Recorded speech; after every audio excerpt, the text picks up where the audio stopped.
Ladies and gentlemen, Kim here. Welcome to the daily update. Hope you guys had a good day trading. Today, market is pretty much flat there.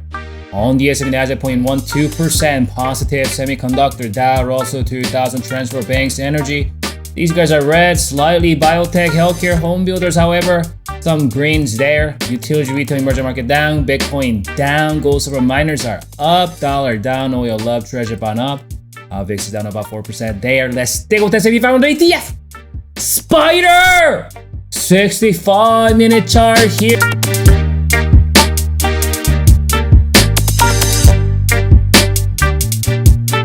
So this is where we closed yesterday.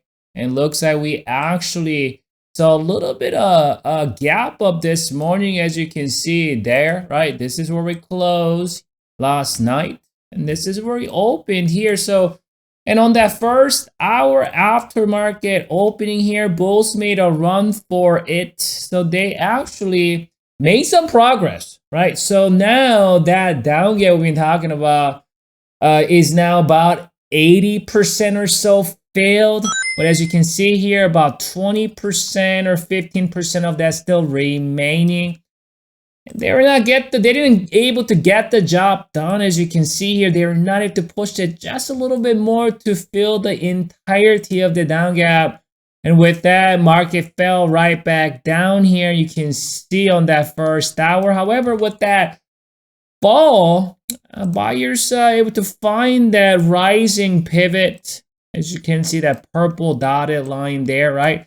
Prior resistance acting as new support, and that's what happened on that first hour. We kind of stopped right in that vicinity. Second hour, a little bit of support. Third, fourth, fifth, grinded higher, and pretty much a lethargic sideways move all throughout the day.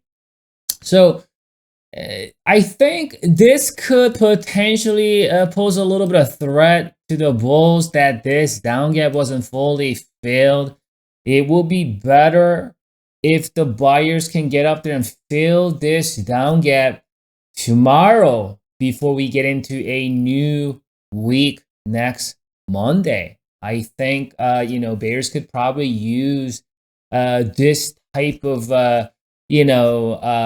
lagginess where your buyers are not feeling that entirety down gap and just kind of hanging around in this vicinity, right? So right now, that rising uptrend support is the level that I'll call this kind of a micro term support here. So you can see that rising pivot is in that vicinity, along with my micro term moving average around 405 there. So somewhere in this vicinity is gonna be that micro term support area. Should there be any kind of a decline going into early next week or tomorrow, I think the more stronger support though, however, is 400 or so. You can see 402.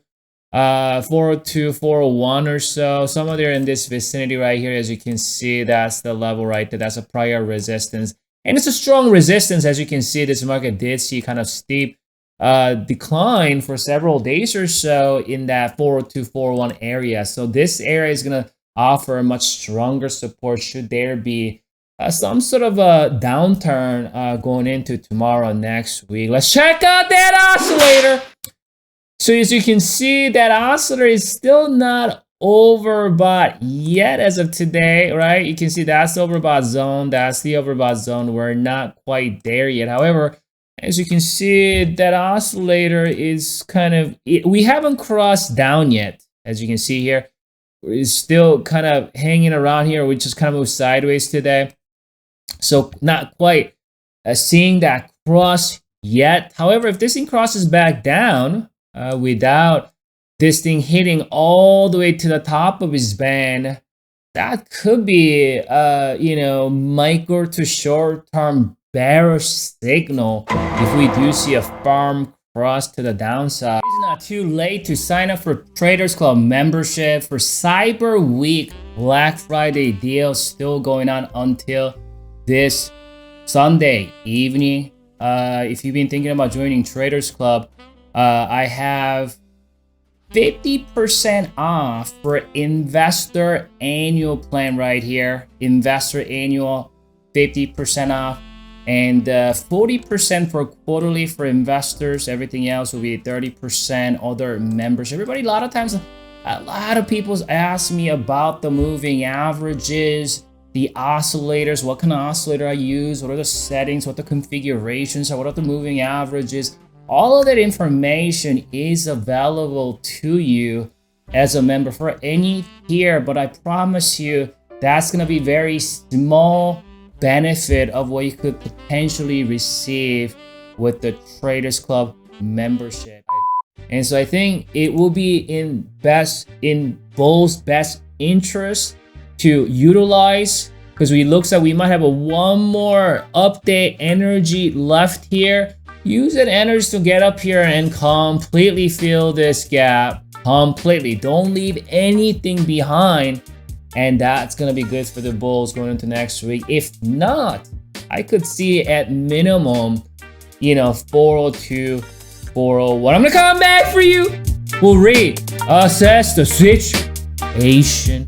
Enjoy your evening. Good luck training tomorrow.